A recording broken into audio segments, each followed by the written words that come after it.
Shafferspeeks, man. Sorry for the late review. Let's get right into it. Supergirl season 5, episode 14, the Bodyguard. In this episode, the main focal point of this is Andrea being needing protection from a technology extremist, former employees of his, or so that's what we thought. Um, an obsidian, uh, an obsidian talisman and or messages were continuously kept getting sent to Andrea to stop the platinum launch.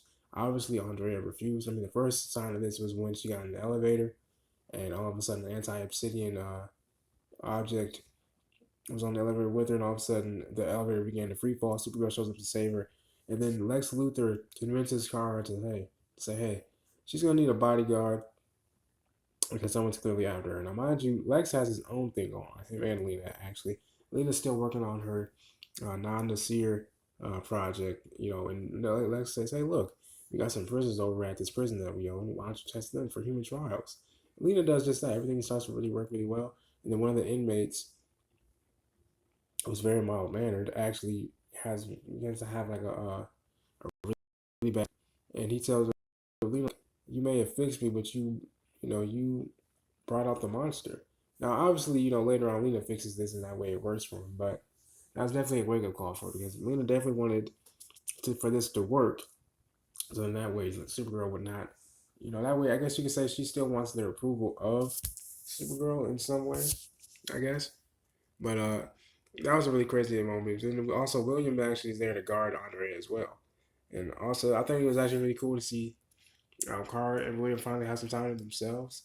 Because Kara realized that she was just avoiding reality herself and really not, living life as Kara and for Kara. Alex has time difficult. I mean, has a hard time, dealing with the post DEO life.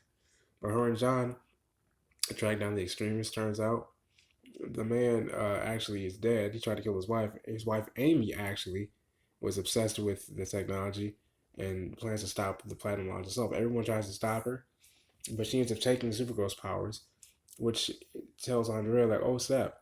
I have to let Akrata out. So that's what happens when she picks up the medallion. Now, mind you, we haven't seen her powers ever since pre-crisis, and she's in a DEO cell at that. Not to mention, Brandy is he's still working with Lex, and I think he's really beginning to be disillusioned by Lex. And he lies about what he finds and things of that nature because he's trying to use the Toymaster code against Leviathan, but it doesn't work with his physiology, so they had to find another way. Also, John gives Alex a new weapon that manifests and materializes into whatever Alex envisions it to be. A very cool Martian weapon. So I look forward to seeing how Alex uses that weapon a lot more.